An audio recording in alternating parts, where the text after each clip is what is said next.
Is Gen Z cooked? That was my question after reading this headline by Forbes saying that 80% of Gen Zers would marry an AI. So I've done my own research because I'm a little skeptical, and once we're through the facts, I'll determine how Gen Z performs on 4 different categories that I deem are important to a traditionally happy life. Then we'll see just how cooked we are. Now listen to this. 44% of Gen Z men today report having no relationship experience at all during their teen years. As shocking as that is, this one feels right to me, and I would even argue that this stat goes beyond men in their teen years. As someone who just graduated from college, I can't tell you how many people that I met and was hanging out with, and I had to come to the realization, oh, this person has little to no romantic experience, relationship experience, even goes beyond that into social experience. And that translates into more than 2/3 of Gen Z reporting themselves as feeling really lonely. And you can ask any older person about their high school days, their college days, and they'll tell you, oh, I had 37 friends back in the day. And it's like, not me, definitely not me. I mean, when I think of how many friends, close friends, that I have right now, it's very few. It is just a couple. And I think a lot of Gen Z is in the same boat right now.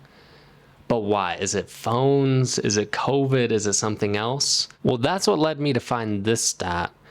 60% of Gen Z and 50% of millennials have cut off someone in the past year, compared to 38% of Gen X and just 20% of baby boomers. And I find this one particularly interesting because Gen Z is kind of trigger happy when it comes to cutting off people in their lives, which I think is a good thing.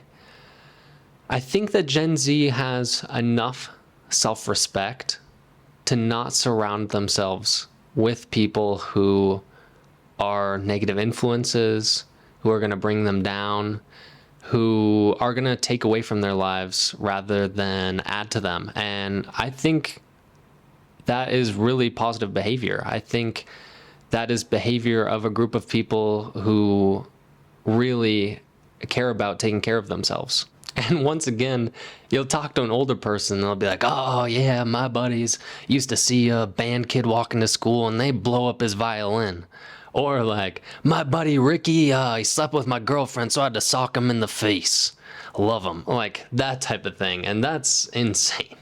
But anyways, as I kept going through my research, I also found out that Gen Z is really optimistic about their relationships, with 80% of them believing in true love, just not being ready for it. And what all of this tells to me is that, yes, while loneliness is a massive issue for Gen Z, it's super serious, don't want to downplay that, to some degree, it is chosen because we want the best for ourselves and we're not going to settle for anything less than that. And we want to protect ourselves. So we're being cautious, we're being selective, and we're making these decisions with an emphasis on how important they are. And I think that's a good thing. And if we could go back to the Forbes article real quick, if you actually go into it and read it, the stat that 80% of Gen Z would marry an AI is actually from a website called JOI AI, which with very little research is a not safe for work website. And I find it just a little bit shocking that such a renowned newsroom and journalists would write up an article like this using facts like this.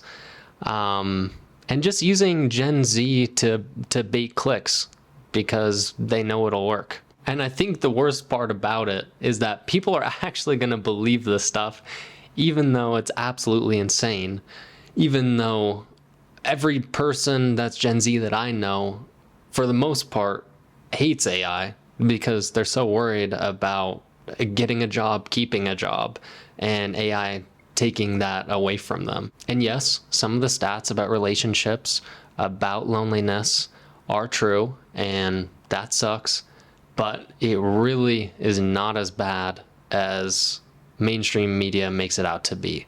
And so for that reason, I'm giving Gen Z a 5 out of 10 for relationships. Now, quickly before we move on to the next category, if you could like, comment, or subscribe to the channel, it would mean the world to me. I've been putting a lot of effort into these videos. So yeah, let's move on. Physical and mental health was one of the categories that I was most worried about for Gen Z. I mean, look at this. Gen Z is about twice as likely as other Americans over 25 to battle depression and have feelings of hopelessness. I mean, those are pretty striking numbers, and I'm sure laying in bed and scrolling on your phone all day also doesn't help very much. I mean, Gen Z spends about 9 hours a day on their screens. And something about those dopamine loops from social media, having instant access to world news all the time, tumultuous economic, social, political systems, seeing other people on your phone, but also still being the loneliest generation. And it goes beyond social media, and there's 1,000 different things I could list out as for why this might possibly be happening. And I don't want to downplay the severity of it, because it's super serious. But I do also want to acknowledge that people from older generations were socially conditioned to not talk about mental health struggles that they were having. I mean, there has been an absolute explosion in emotional literacy, even if you just go from us to our parents. And I just feel like older generations are not reported on in the same way. It's not that they had less mental health struggles, it's just that they weren't as out in the open. And while yes, Gen Z's mental health still doesn't look good, there has actually been some really positive news recently. Suicide rates for youth and young adults have been declining since 2021 through 2024, which has been amazing. And we've seen that same progress, especially in Colorado, where teen suicide is a huge issue. And in addition, Gen Z is huge on actually taking care of themselves. Gen Z isn't consuming alcohol. They're exercising more than any other generation. They're choosing to get off of technology more than any other generation. It's very clear that Gen Z finds their health important, and they're taking action to be the healthiest versions of themselves, which is a really good sign. So yes, there's a split. Obviously, high numbers of anxiety and depression, but also we're the only generation who's not struggling through it in silence, which I think is huge. Not drinking, we're taking time off of our phones, we're exercising more than any other generation. We're really taking care of ourselves, and for that reason, I'm giving Gen Z a 7 out of 10 for their health. We've all heard it. First-time home buyers climbed to an all-time high of 40 years old. And this stat in particular makes me really sad, because a large part of the American dream for me is buying a home, and I'm sure for many other people it's the same. So only purchasing your first home after your life is half over is kind of devastating. It really makes it feel like all we're here for is to work and to consume. and all of your hard work doesn't really pay off all that much because in the end, you didn't get anything for it. Really removes a lot of the purpose from what you're doing. Unless you really, really, really love your job, just working for nothing in return. And on top of that, half of Gen Z feels like they don't have enough money to live the life they want. And let me vouch for Gen Z. We work really hard. We want to work hard. We want to have long careers. We want to contribute to society. This isn't an issue of working hard. It's just genuinely hard to survive right now. And it's even hard to get very low entry-level jobs, stuff that we are overqualified for. And when we go back to buying a house, the percentage of home buyers that is actually Gen Z is right around 4%. It's not a ton.